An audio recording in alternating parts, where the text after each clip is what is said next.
የወታደር ሚስት ወታደር ናት ብላኝ ታውቃለች። የእናት ፍቅርሽ አጀገነኝ የማኮራሽ ወታደር ነኝ። አድማጮቻችን ስርጭታችን እንደቀጠለ ነው። እንግዲህ ዛሬ በዜና ቀደም ሲል እንደተመለከትነው 3 የግባቴ ክፍለ ጦር ወታደሮች የህይወት መስዋዕትነት ከፍለዋል በጋዛ ሰርጥ በሚካሄደው ጦርነት። አንዱ ደግሞ በ20 ዓመት የዕድሜ ክልል የሚገኝ የአቢኔ ከተማ ኗሪ ኦፌክ ብርሃኔ ነው። የኦፌክ ብርሃኔ አጎት አቶ ጎላን ብርሃኔ ስልክ መስመራችን ላይ ይገኛሉ። ወደ አቶ ጎላን እናልፋለን። ጤና ይስጥልን አቶ ጎላን ብርሃኔ፣ እንደምን አሉ? ጤና ይስጥልን፣ እንደምን ናችሁ?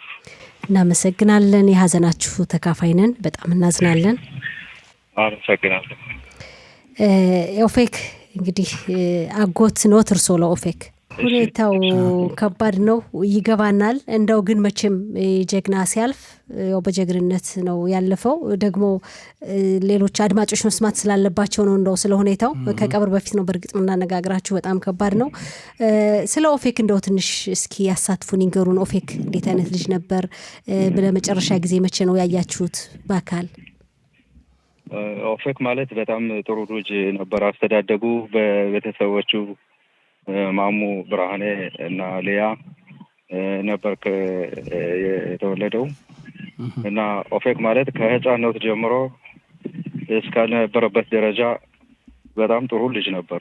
በትምህርቱ በቃ ልዩ የሆነና ጥሩ የሆነ ልጅ ነው የነበረው።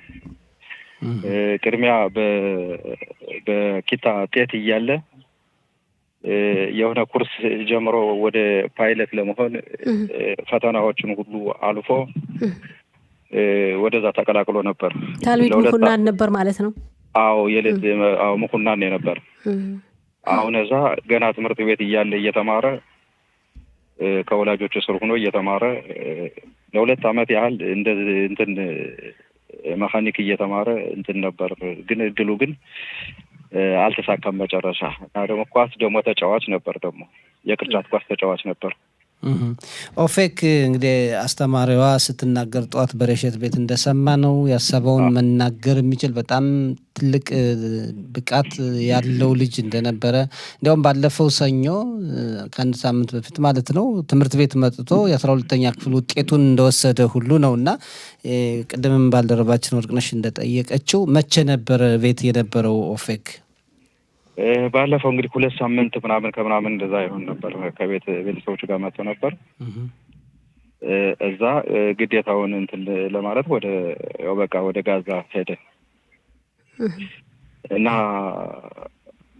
አርብ አባትየው ደውሎለት እንዴት ነው ኦፌክ ምናምን እንደዛ ብሎ ሲጠይቀው እኔ አባ ደህና ነኝ፣ ለትንንሾች እህት አሉት እና ለትንንሾች እህቶች እስከብ ለእኔ ችግር የለም፣ እኔ ሰላማዊ ነኝ፣ እኔ እያወቅከኝ እኔ ጎበዝ ነኝ፣ ማንኛውም ነገር ወደ ኋላ እንደማልልና የፈለኩትን ነገር ሁሉ እንደማድረግና ጥርጣሬ አይኖርህ አባቴ ምናምን እንደዛ በሚል ንግግር ነበር ዓርብ ዕለት የተነጋገረው። እንደው ብዙ ጊዜ በእኛ ማህበረሰብ እኔ ብዙዎችን ስለማውቅ ነው ተዋጊ መሆን ይፈልጋሉ፣ ሌላ ብዙ ድል እያላቸው። አሁን ኦፌክ አቱዳይ መሆን መጀመሪያ ሌላ ሙያ ተምሮ በሙያው ማገልገል ይችል ነበር በመከላከያ ሰራዊቱ ውስጥ። እንግዲህ እንደዚህ ጎበዝ ተማሪዎች እንዲህ አይነት እድል ስለሚቀርብላቸው ደግሞ እንደምትለን ምናልባት በመረጃ ክፍል ውስጥ በሞዲን ማገልገልም ይችል ነበርና እንደው እድሉ አልነበረውም? እንዲህ አይነት እድሎች አልነበሩትም? ነበሩት፣ እድል ነበሩት፣ ብዙ አማራጭ ነበሩት። እነዛ ግን መጨረሻ ይሆነና በቃ ይሄን መረጠው። እንግዲህ ቀላል አይደለም። እንግዲህ እኛም ስንሰማ በጣም ነው የከበደና መቼ ነው የተነገራችሁ? ትላንት ምሽት ነው ወይስ ዛሬ ጠዋት ነው? እስኪ የሰማችሁበትን አጋጣሚ ንገረን። የሰማነው እንዴት ነው? ትላንት ማታ ነው እንትን የመተው የነገሩን በደፈናው። ግን ምን እንደሆነ እንደ ሞተ አላደለ እንደወደቀ ነገሩን። ግን በምን አይነት እንትን እንደሆነ ግን አልነገሩንም ነበር።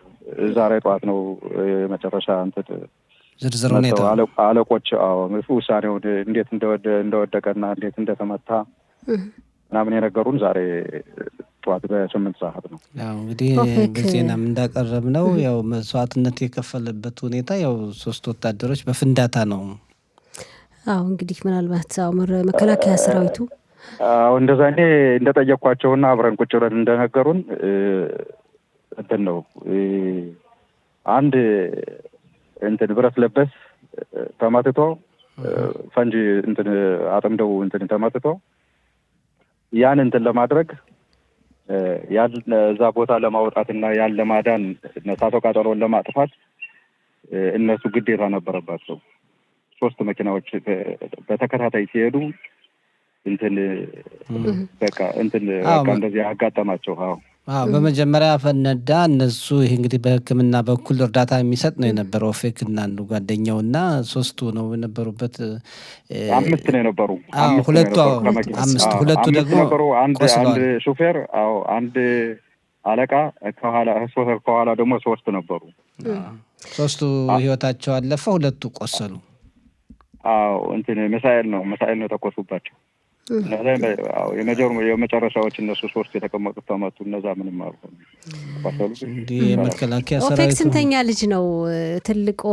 ትልቆች አሉት፣ ታናሾች አሉት? እንዲያው በመከላከያ ሰራዊት ውስጥ የሚያገለግሉ ሌላ ወንድሞች አሉት? አለው። የሱ ትልቅ ወንድም እንትን አየር ወለድ ነበር። ከግማሽ ዓመት በፊት የተለቀቀው ዓመት ተኩል እንትን ጋዛ ውስጥ ነበር አገልግሏል። እሱን ነው ስንፈራ ነበር። አሁን ዛሬ ነው የቀብር ስነ ስርዓቱ የሚፈጸም። 4 ሰዓት አካባቢ ሁሉን ነገር ተጨርሷል። እንዴት ነው እስኪ ያለውን ቦታ ምናልባት መምጣት ለሚፈልጉ ሰዎች ቦታውንና ያለውን ሰዓት በትክክል ብትነግረን። እንትን ሀገራችን ያለንበት እንትን ያብኔ ነው። ያው እንትኑ ተኬስ ጭባይ ነው የሚሆነው። ቀብሩ በስነ ስርዓቱ በ4 ሰዓት ነው እና ለጊዜው እዚሁ ፓርክ ሳናድሬን የሚባል ቦታ ነው። ዚያዳ ኤሪያ እዛ ነው ተቀምጠን ያለ ነው ማለት። 7ቱም እዛው ነው የሚሆን? 7ቱ እንኳ አይደለም። አዲስ መልእክት ሲኖር ደውሉልን፣ ማስታወቅ ይቻላል ህዝቡ በሬዲዮ። እሺ። አዎ ነፍስ ይማር፣ የሀዘናችሁ ተካፋይ ነን። እንግዲህ ጀግና ይሞትም ይባላል፣ ሲወሳ ይኖራል። እንግዲህ ለሀገሩ ነው መስዋዕትነት የከፈለው ኦፌክ። ነፍስ ይማር። እንዲህ ሁሉን ነገር ስላናገርከን በጣም ነው እናመሰግናለን አቶ ጎላን። አመሰግናለሁ። ሰላም።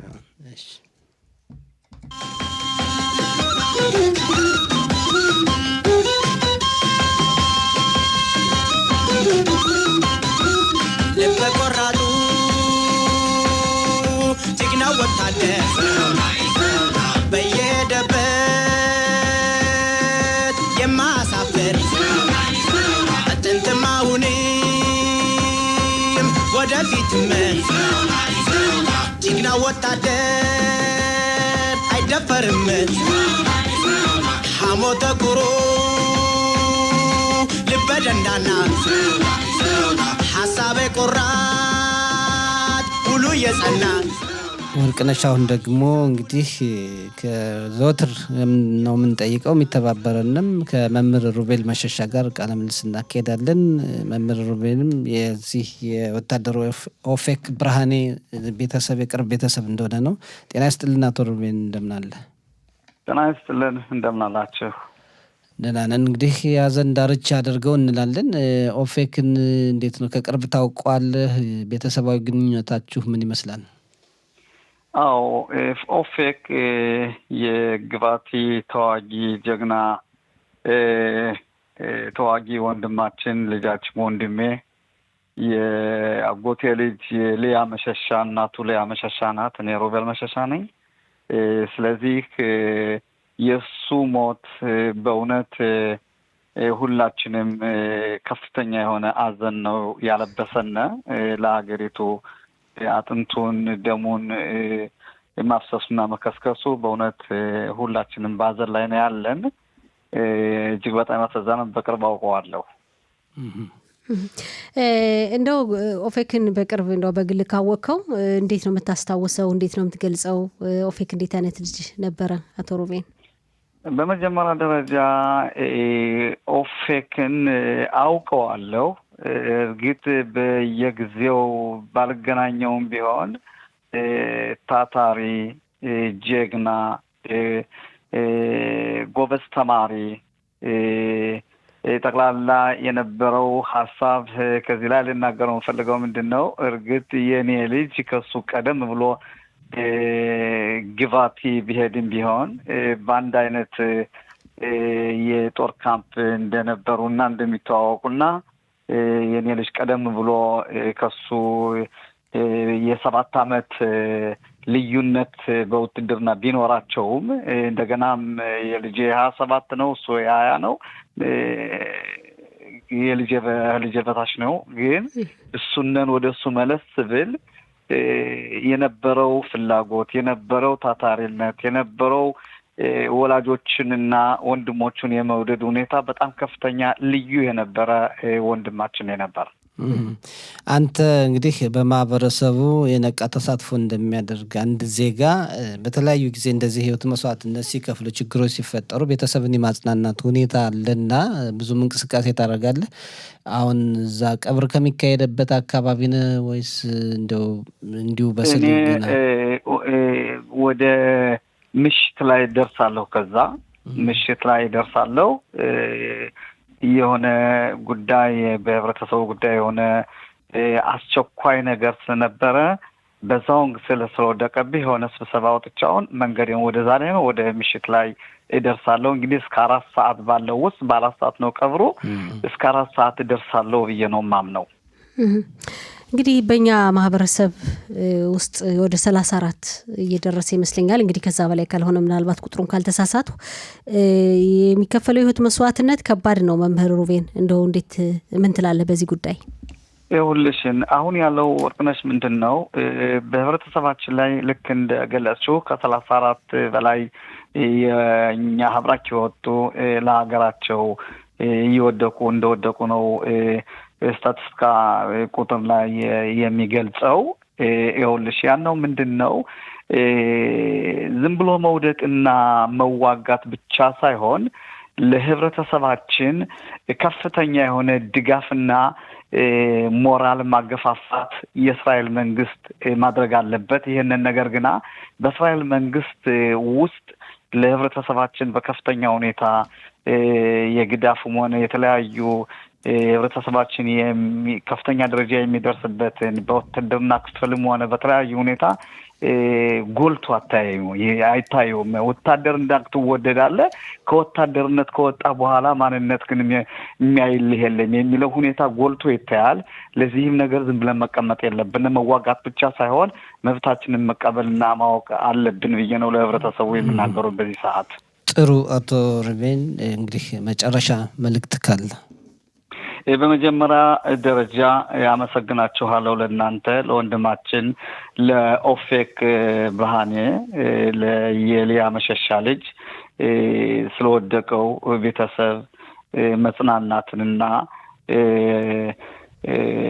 ሁሉንም ከናንተ ጋር አዘኑ እንደሆነ ገልጻለሁ ያጽናናለው ለሱን ለሚያው ጓደኞቹ ወላጆቹ ወንድሞቹ ቶቹ በዚህ አጋጣሚ መጽናናትን እልካለሁ እኛም መጽናናትን በዝግጅት ክፍላችን ስም እንመኛለን ለሁሉም እንግዲህ መስዋዕትነት ለከፈሉ ወታደሮች ቤተሰቦች በሙሉ በጣም እናመሰግናለን የዘወትር ተሳትፎ ተጠናክሮ ይቀጥል አመሰግናለሁ ደህና ሁኑልኝ ቻው ቻው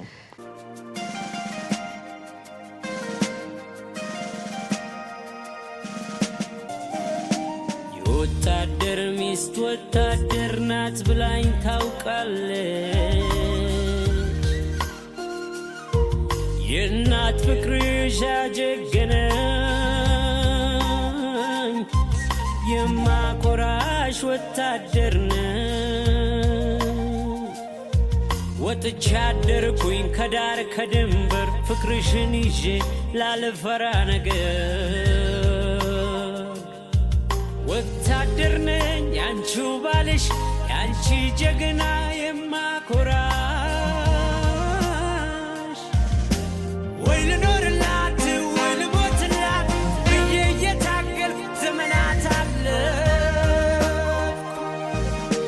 ወይ ልኖርላት ወይ ልሞትላት አገሬን ነው የማልኩላት ውዴ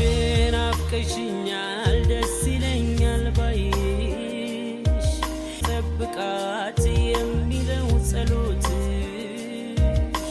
ይጠብቀኛል እንድጠብቃት በልቶ አደራሽን ከሚሄድ ጠላት